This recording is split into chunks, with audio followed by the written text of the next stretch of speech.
Salut YouTube, j'espère que vous allez bien. On se retrouve pour une nouvelle vidéo tuto en rapport avec le stream comme d'habitude. Mais cette fois je vais parler de comment bien personnaliser sa chaîne Twitch. Parce qu'en plus Twitch a récemment fait une mise à jour concernant l'affichage de la chaîne. J'ai aussi fait d'autres vidéos tuto, notamment comment bien débuter dans le stream ou encore comment faire une bonne scène de stream sur OBS. Mais dans cette vidéo là, on va juste voir les éléments les plus intéressants qui sont customisables sur votre Twitch. Donc je vais pas vous apprendre à créer une émoticône ou une image de profil, mais juste à vous indiquer où ça se trouve sur le site. Donc cette vidéo je l'ai coupée en 4 parties, même si c'est plus pour que vous vous y retrouvez sur Twitch. Donc la première partie va se situer dans les préférences de la chaîne, la deuxième partie va se situer dans les préférences de l'affiliation, la troisième partie sera dans les panneaux Twitch et la quatrième partie sera dans l'onglet communauté. J'ai dit tout ce que j'avais à dire, sans plus tarder je vais te laisser sur la vidéo. Bon visionnage. Pour commencer la personnalisation de votre chaîne, nous allons aller dans l'onglet préférences. C'est tout simple, vous cliquez sur votre petite icône en haut à droite dans le tableau de bord des créateurs. Ensuite plein de choses vont s'afficher à gauche. Vous cliquez sur préférences et dans l'onglet chaîne. Et là on a accès à tout un tas de choses personnalisables. On va commencer direct avec ce que j'appelle les fonctionnalités. Vous pouvez activer ou désactiver plusieurs options comme les protections contre les déconnexions. Vous pouvez stocker les diffusions. Tout simplement vous pouvez garder sur votre chaîne les rediffusions de vos lives si votre contenu est pour adultes. Activer les clips qui sont très pratiques pour faire des best-of ou garder les meilleurs moments de vos lives. Et je vous conseille de mettre aussi la latence faible pour avoir un maximum d'interaction possible avec vos viewers. Ensuite on a tout simplement la photo de profil. Choisissez-la bien pour qu'elle vous représente un maximum. Alors pour la bannière du profil, on peut choisir soit de générer un background ou alors de mettre une image customisée évidemment. C'est peut-être le mieux d'ailleurs et les gens vont directement la voir ici sur votre page de profil. Après vous pouvez aussi modifier votre pseudo affiché. Bon en général en fait c'est juste votre identifiant et vous pouvez choisir de mettre une majuscule ou non en fait. Voilà. La biographie est aussi très importante car elle décrit qui vous êtes tout simplement pour donner plus d'informations à ceux qui vous découvrent. Et récemment elle a été encore plus mise en avant par Twitch. Vous pouvez aussi modifier la couleur du profil, ce sera juste le thème de la chaîne. Ça affiche les abonnements avec un petit trait orange sur le côté. Bon ça change pas grand chose mais c'est toujours un plus dans la customisation. Ensuite on a la bannière du lecteur qui apparaît quand vous êtes offline. Je crois que ça apparaît seulement sur les PC, que sur téléphone on peut pas voir la bannière du lecteur. Mais si jamais vous voulez donner des petites informations pendant que vous êtes déconnecté, et puis c'est toujours joli et sympa à regarder. À chaque fois c'est des images que vous pouvez importer de votre PC. Il y a aussi la bande annonce de la chaîne. Personnellement j'en ai pas mis. C'est à vous de voir si vous voulez une vidéo qui comme sur YouTube peut présenter toute votre chaîne et dire ce que vous faites. Mais sachez qu'elle doit tenir 1 minute maximum. Donc faut vraiment dire le plus important. Et la bande annonce se situera ici sur la page de votre chaîne. Ensuite on a les catégories récemment streamées. C'est très important, je pense que c'est plutôt bien foutu pour donner une idée aux viewers de ce qu'ils peuvent regarder sur ta chaîne. Pour les viewers, les catégories récemment streamés apparaissent sur le bas de votre chaîne. Aussi très important, on a les liens sociaux qui ont été mis un peu plus en avant par Twitch. C'est-à-dire que vous pouvez mettre le lien de votre chaîne YouTube, de votre Discord, de votre Twitter, etc. Et quand on clique sur la biographie, ils apparaissent tout simplement à côté. Ensuite, on a le programme de stream qui est quand même cool si jamais vous avez un planning de stream. Pour que le viewer le trouve, c'est tout simplement dans l'onglet programme. Pour ajouter un stream dans le planning, c'est très simple. Il suffit de cliquer sur ajouter un stream. On peut programmer à quelle heure va commencer le stream. On peut déterminer sa durée, choisir le jour sur lequel on va streamer. On peut même rajouter la catégorie. Et enfin, on peut rajouter un titre stream pour dire de quoi il s'agit. La bibliothèque de streamers, c'est tout simplement la liste des streamers que vous recommandez sur votre chaîne. Et ils apparaissent dans l'onglet accueil tout en bas et ça indique aussi si jamais ils sont en live. Après, on a les hébergements automatiques. Si jamais vous n'êtes pas en train de stream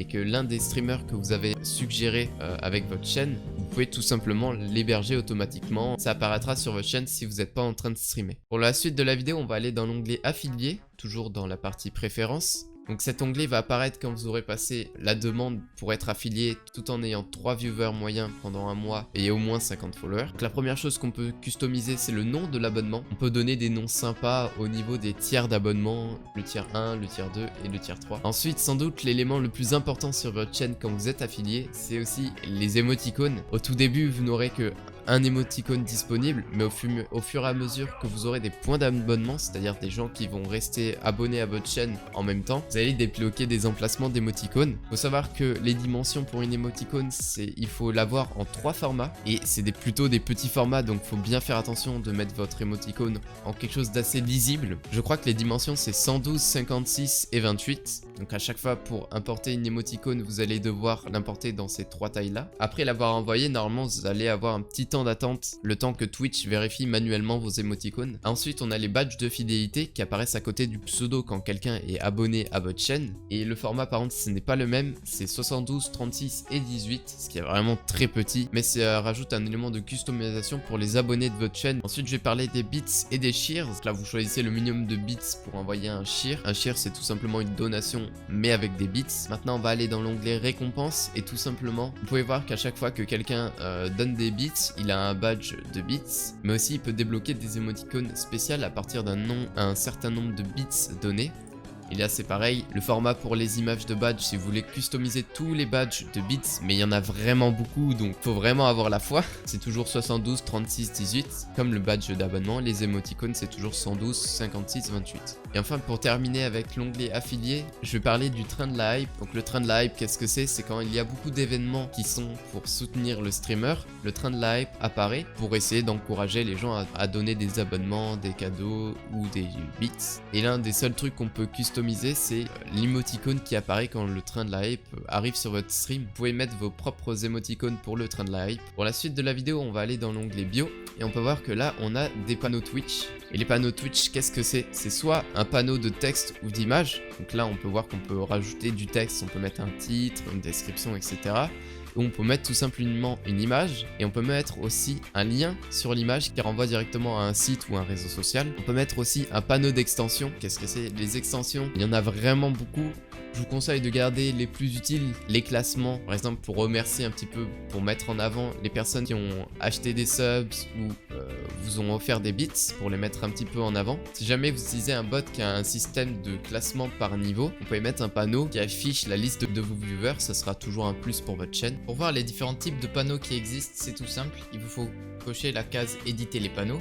Ainsi vous allez pouvoir accéder à vos panneaux, les modifier et vous pouvez rajouter des nouveaux panneaux. Vous cliquez sur panneau d'extension. Donc là ils vont mettre les extensions que vous avez déjà installées sur votre Twitch. Et à droite c'est les extensions qui sont déjà activées dans vos panneaux. Pour en découvrir de nouveau, il faut aller dans l'onglet découverte. Et là ils vont vous proposer tout un tas d'extensions plus ou moins utiles.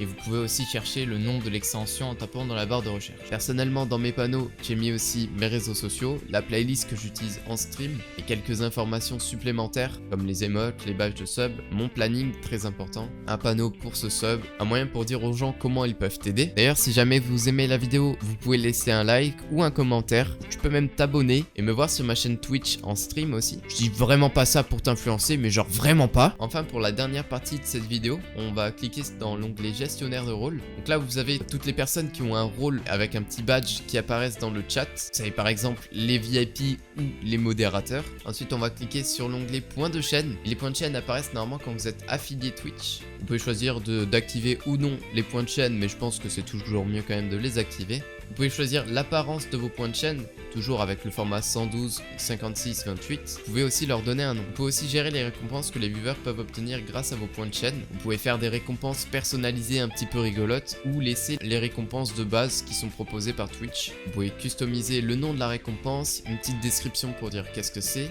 son prix et aussi son apparence. Pour vous montrer où sont les points de chaîne, ils se trouvent généralement proches du chat. Quand on clique dessus, on peut voir les récompenses. Je vous conseille de mettre quand même des récompenses customisées pour avoir un petit peu plus de lien avec votre communauté. Et pour en créer, utilisez votre imagination. Et voilà, c'est tout pour cette vidéo tuto. J'espère qu'elle t'aura plu ou qu'elle t'aura été utile. Si jamais c'est le cas, tu pourras lâcher un petit like ou un petit commentaire. Je t'assure que ça m'aide vraiment. Et si jamais tu apprécies le contenu que je fais, tu peux aussi t'abonner à ma chaîne YouTube. Et si jamais tu veux plus de contenu, je t'invite tout simplement à me suivre en live sur ma chaîne Twitch où je fais vraiment beaucoup plus de contenu que sur YouTube. Sur ce, je vais vous laisser là et je vous dis à la prochaine. Mais n'oubliez pas, restez gentils!